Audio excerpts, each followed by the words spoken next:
back on. We're off, and we're gonna talk about the absolutely true diary of a part-time Indian. It's still You're not on? Gets on. Let's shut down again. Why don't you just use the Zoom? Because there's only three of us. We can probably. That's true. Okay, I'll try one more time, and if it doesn't work, we'll use the Zoom. Okay. And then we'll talk about Absolutely True Diary for 10 seconds. And then we'll start the next episode. I know, I'm sorry. Don't worry about it. Whatever. These things happen. This is what it's all about. This is what it's all about. The interrupting of the book, in this case, podcast. Yeah. No, it's not working. It just closed again. This is why it was really upsetting that laptop got, because I was finally being able to do it so fast. I was like, it was amazing. But c'est la vie. But they maybe Apple will sponsor us and get you a new one. That would be nice. That would be great, because every day you'd be like, I love this new Apple product. It's so fast. I already love Apple, so don't give it away for free. I was an Apple customer before they were cool. I couldn't get on board until I could get Excel for it, and then I'm fine now. Okay, we'll just do that. Okay, that's count us out, because we're going to do our Audacity, and you're going to do the other, right? Yes. Okay. 1, 2, 3, go. Okay. Right, and we're off. Welcome. Most of us are. 2 out of 3 of us are off, which is not bad. That's 75%. Oh my god. Yeah. My old computer is having a hard time. A day of interruptions, and 75% of us are here because 25% got interrupted. There you go. Yeah. Yes. Yeah. What are you We're running at a solid 75. And you know what? That's not that bad. All around, really. Yeah. Okay. I'll introduce it because it's my book. We are going to talk about, but this is didn't I do this last time when I was like, this is the final discussion, and it was only the beginning. So now it's really the final discussion for the Absolutely True Diary of a Part-Time Indian by Sherman Alexie. Sherman Alexie. Yeah. There you go. Introduced. Great. Now, it's been a while since I read this book. I was just going to say, behind the curtain, nobody remembers because we read it months and months ago. Really, well, we remember, but not in a way that it will do it justice. It was really fast. It was a really, really fast read. It was. Yeah. It was a nice. Yeah. This is what I like in books sometimes, is when characters they're not good, they're not bad, they're just like people, and they've got, they do things, sometimes it's a mistake, sometimes it's not, they've got layers or whatever. And I think a lot of the characters in this book were they're just people. Like when he goes to the new school and Sonny makes fun of him, and then he goes and punches him or something. Is that what happened? Yeah. Right? And he was like, happened, so at first you're like, oh, that person at the new school shouldn't be so mean. And then it turned out that he wasn't fully like a bully. He was just being mean, because sometimes kids are mean. And then they became friends.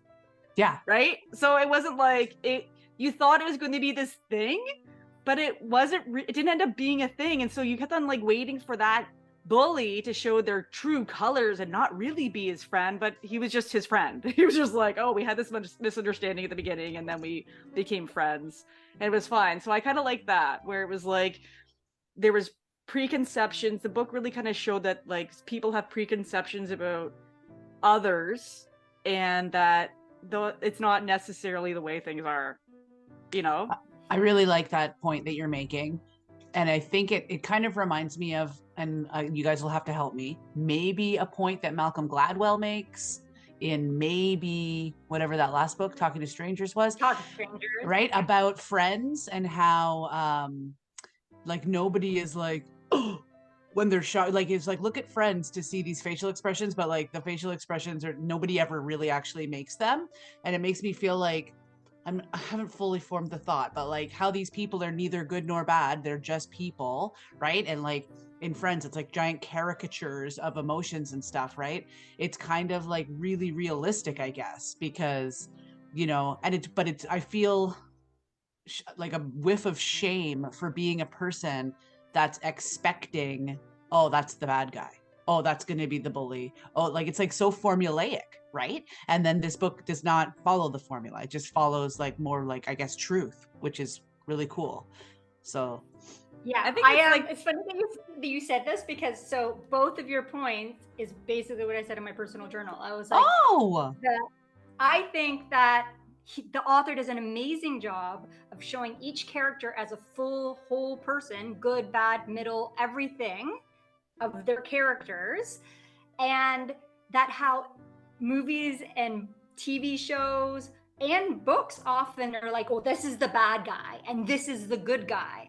And he does a really good job of showing that everybody is the good guy and the bad guy. Yeah, because like people are complex.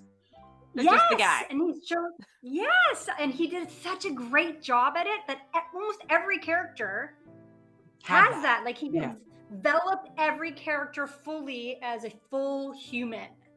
Well, they really were full humans. Well, I think so, because it's based on his real life, right? But it's kind of fiction, non-fiction, which is interesting. Yeah, because we talked about that last time. Yeah. Book interrupted. My interruption is lice. No, not lice on the kids.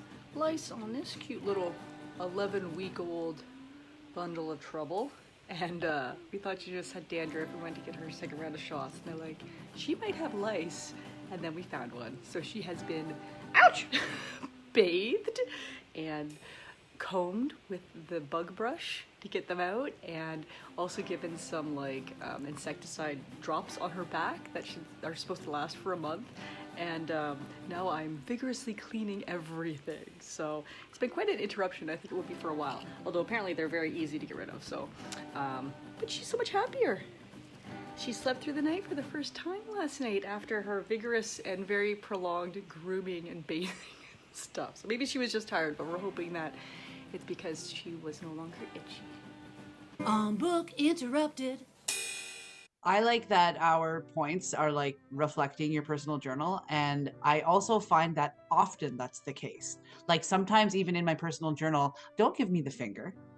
That's very disrespectful. Are you? Sorry. Do you disagree, Sarah? No. Just subtly. Sorry. Go on. I'm sorry. For the listener, Sarah was flipping me off. Unintentionally, I hope. But we'll never know. Tell us how you really feel, Sarah. Think deep. Sometimes I'll be afraid that the thing that I'm saying is like way off, or like even on that first episode way back when it was Women Who Run with the Wolves, and I was like, oh my God, I'm not going to read this and I hate it. Everyone's going to kick me out of the club. And like there was other people who felt similar or whatever. I really like that our podcasts like they don't make themselves, right? Like maybe Sarah's finger was psychic. Don't you dare. Right? No, but like how some of the things that are unplanned but seem to go so well together, like I really like that kind of magic piece of it. Like I don't know, it's almost like we've known each other for a long time. Well, and it's also like it's almost like in common, and I was gonna say like we're humans, and so like we think similar thoughts and like have positives, like pros and cons that we observe or whatever. Yeah, I like that too. Oh, I have, this is off topic, but kind of on topic, seeing as Sarah gave me the finger. I heard that the finger, and I don't believe this, but I'd like to throw it out here. And this was on Facebook, so obviously like not factual or potentially factual, like, who knows, right? Giving the middle finger, the history of it is that, I can't remember what war, but at some point the enemy was going to cut off all of the middle fingers of the British because that was their plucking finger for like shooting a bow and arrow. And so the next time that they fought, nobody would be able to use their bows or whatever. And it was like this long-term strategy for dominance. But that group of people who I can't remember ended up being beaten by the British. So the British would be like showing their middle finger, like, haha, you didn't get us. And because it was called plucking, it was like, pluck you. And then plucking is hard to say, so it got changed to F. Like, there's so many, right? I don't think so. Well, first of all, in England, part. this is fuck you. Yes. So I was like, well, maybe. But as I just said it back to you guys, the thing that actually, how would the British even know that was their plan, to cut off their fingers? And then now they're all like, we still have our fingers. Yeah. No. Anyway, so that's the absolutely not true history of the middle finger.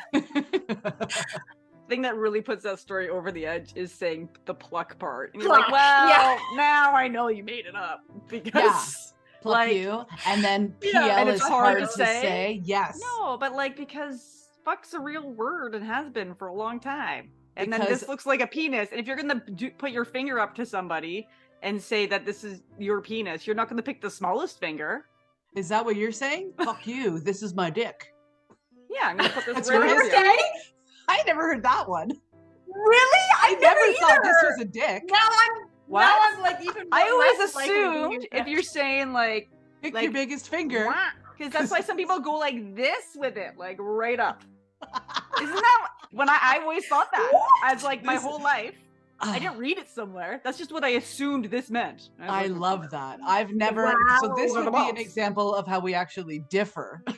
We're not all the same, because I never thought that before. I just assumed that from a young age. I love it. I love it. That's probably the actual history, is that like, fuck you, and here's the biggest digit I have. And I'm gonna, and people go like this, they do like the swooping action sometimes, right? But wouldn't it be more appropriate to be like this then? No fingers? Well, some people do that. I don't know. Wow. I don't know. Wow. That's fantastic. Right. So what else about this book? Can we talk about the sister? Like, what was her name again? Raven, is it something like that? Or is it like history, mystery? Like it was a unusual Mary, name. I think. Mary. She's like Runaway Mary or something. Runaway Mary or something like that. I'm like, right? it's Raven or Celestial. No, and you're like, Runaway it was Brenda. Brenda. I think it was... I can look it up. Can I look it up? I have or do you want me to? I have the book right here. I will go with Google and we'll see who's It's sad because she had a dream to be an author of romance novels, which is not a bad dream, right? Yeah. Like she wanted to write books, and like being an author's not easy. And this is the one she wanted. Was one that was like, you know, talking about fantasy and stuff, right? Mary Spirit. Yeah, okay. See, Mary, I thought so because she was like, they call her Runaway, right? Or something like that? You know, she was too embarrassed to tell people her dream and then didn't do it. And then when her brother was like, I'm going to this other school, then she kind of said, well, I'm going to do something, which was nice, but then she died tragically. How did she die? In a fire? Oh, her trailer caught on fire with her and her husband, and they died in it. Horrible. Oh, but it was meaningful to him because that's the reason why he decided to go to that school. Because of, the sister. Right? Because of her wasted life. Yeah. But I also... And the teacher was like, she was so smart and so great, and then she lost her hope. And he was like, she's like, don't lose your hope. Yes. So that's another multifaceted thing, right? Like the tragedy is also like the inspiration. I also think that she wanted to be a romance novelist, but then she kind of like, in a misinformed way, lived the romance. You know what I mean? Like, I ran away and now I live here. And like, because I think she reported that she liked her life. Now, I don't know if she was lying to herself, but yeah, she reported that she liked it. So she kind of like lived the dream, even though she didn't activate the dream. You know what I'm saying? Yeah. Yeah, she sent him an email that she's like happy and she loves Montana and whatever. Yeah, that was really sad. And then his dad's best friend died too. Like, and he learned both at school. Like, here's the question. Do you think it would have been more sad It's sad that she died because she finally decided to go, but then the fact that she went, like if she was, I mean, maybe she wouldn't have died in the basement, but maybe she would have, because she was obviously had some like mental health problems, or maybe she was depressed or whatever it was implied or said, and maybe she would have died either way, but then she got to live some of her dreams in a way. Yeah, anyway, that's what I'm saying. Again, it's all like, it's tough because it's sad no matter what. Well, so is life, right? And I think that's bringing back to the same point of this book, right? Like nobody's good or bad. Her choices aren't all sad or all happy. And, just because she gets out of the basement doesn't mean she gets the happy ending. And if she stayed in the basement doesn't mean that she would have missed a happy ending. We don't know, obviously, but that's kind of the magic of this book, is it's super realistic. And then so it's funny because we're so programmed as readers, we're kind of confused, like, what does it all mean? But it's like, it doesn't mean anything, it's just what it is, it's just life, right? So it's real life. Yeah. Kind of cool. Yeah.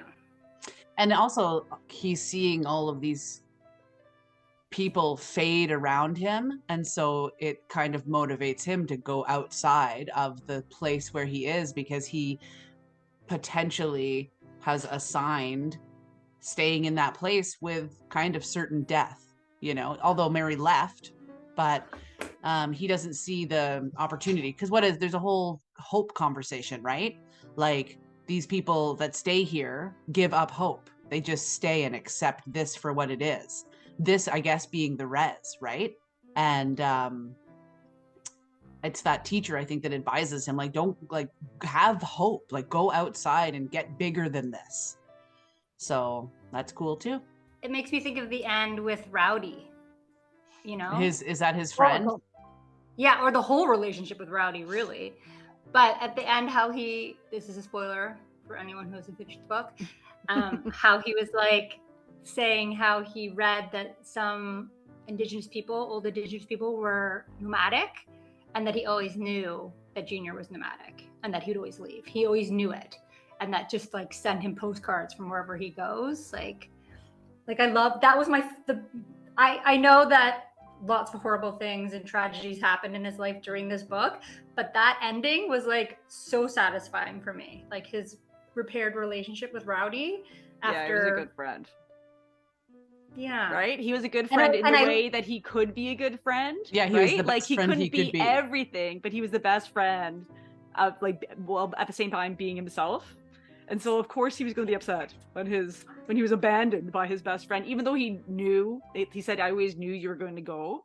I like that. He was it's nice that he came back, because it's you start the book being well, they're best friends, and then he's I don't want anything to do with you when he's gone. But when he comes back, he's well, yeah, we might as well just play.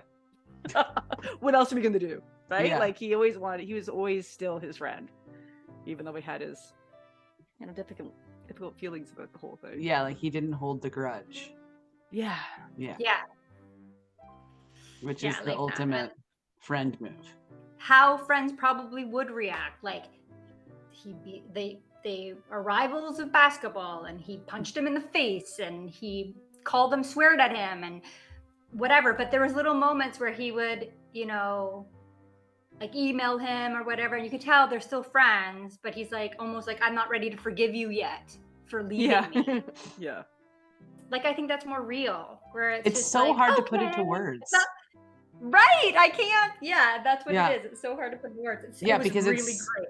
Yeah, he does a really good job of even though again, when you go with the binary understandings that we're used to, he punched him in the face, then they're not friends anymore. But it's not true. They still have a whole history of a lot of other times together that is friendship, and they may move past this too. And even in he the punched moment, him in the face because he loves him.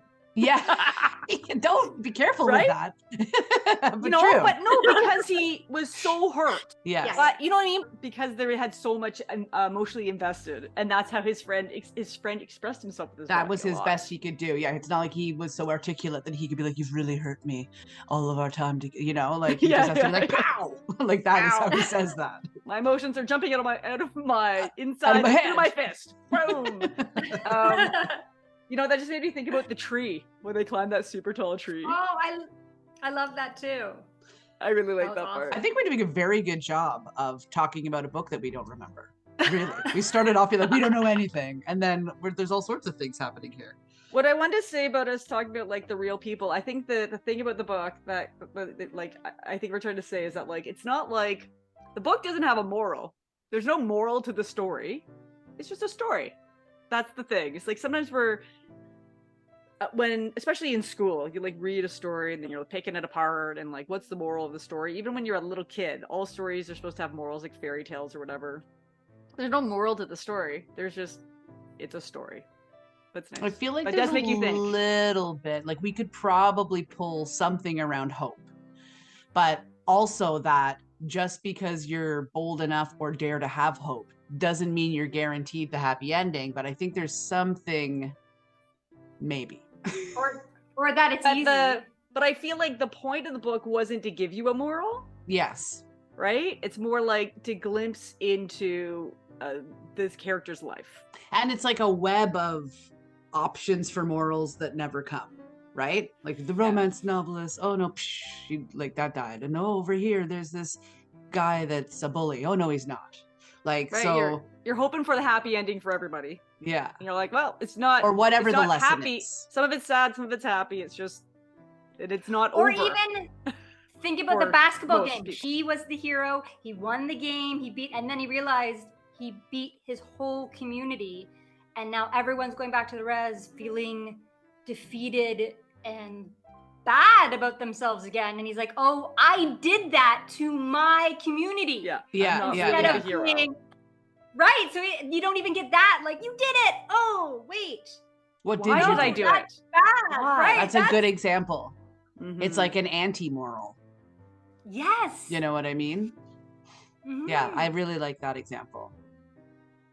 And I like that part of the book too, because I thought that really showed a really good example of an individualistic community versus a collective community. Like, it was a really good contrast because everyone in the individual community, like individualistic culture, were like, you did it, They it's all on you, celebrated it. you're the one, yeah, you're the winner, you. And it's like, and then the other side was like, oh, we all lost. They all felt the loss. And he's a part of that community. So he lost as well. Yeah. He lost even though he won. Yeah, I really, anyway. And also even like when there's a winner, there's a loser. So like when you're celebrating all the winning, it's like, don't forget these guys are over here. Pretty sad, depending on too how much they had on the line. And you could argue that that community had a lot on the line. Like that might have been only one of the only ways that they can grab some esteem or, you know, because hope of winning that. Right. Yeah. Hope. Yeah. Yeah. And he's like, I'm going to take the hope from here and I'm leaving with it. Yeah. With my other team. Yeah.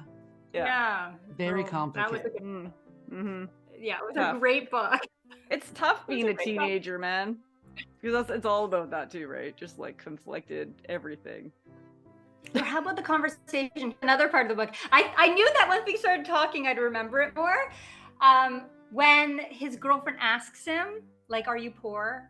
Like, do you not have any money? Like when he's like, no, I can. He's trying to do stuff and his buddy's like lending him money. And they're like, it's okay. Just tell us. Like, it's fine. Yeah. Because you're like, because then in your mind, because you're used to all these like teenage movies where they're like, oh, you're poor and now you're a loser. And his friends are just like, okay, like, do you want to drive home? Yeah, can we give you a lift? Like, you don't have to walk for 3 days. This isn't a trick. We'll just give you a drive home. But you're waiting for the other shoe to drop, but it doesn't. Yeah. Right? Yeah. He's navigating the difficult thing of like being a teenager and like differences and fitting in and not fitting in and like, you know, we're just your friends. We'll just drive you home. We like you. This isn't a big setup like in, again, some other teen movie that we've probably seen where it's a big long setup and then they're going to humiliate them at the end. Like that didn't happen. Well, also too, it's interesting, like if you wanted to go good versus evil and like think about the whole like history of colonialism, right? Then you're going to read this book and all the white people are going to be mean and bad, and all of the indigenous people are going to be, you know, oppressed in whatever way. And so that example there, you know, if it was going to go stereotypes or the all or nothing point of view, then the white people would be like, oh, and you're poor and it's because you did it to yourself and we're not giving you a ride. You get enough rides from other people or whatever, right? So again, it's a little observation of it's not just black and white. Yeah, the book just did a really great, and like you said, what the friends did a really great job at not following that weird formula that isn't real life. It just went off the script, and it made it so good. Oh yeah, so like that's the thing, is it does seem very real life. And so when the title says like the absolutely true diary, and then I found out it was kind of a fiction. It's not absolutely true. Right? I was like, well, it's absolutely is maybe not the word. I felt misled by the word absolutely. But in a way, it's very fitting because it doesn't just like follow the formula and just go with stereotypes. Like the people are very like, I love that. That's what makes it absolutely true. That's even if it's not true. a retelling of actual factual stories, it's absolutely true because it points out all of the facets that are people and relationships and experiences. Yeah. So I forgive you, Sherman, for using that title. word. I wasn't really angry, but at first I felt a little bit like, oh. How could you say that? And these aren't real drawings from your childhood? Like, maybe they absolutely are. True. Absolutely. If you've enjoyed these video highlights, listen to the full episode on our YouTube channel or wherever you get your podcasts. Remember to like and subscribe and ring that bell to be notified when new episodes are published. Find out more by going to www.bookinterrupted.com. Never forget, every child matters.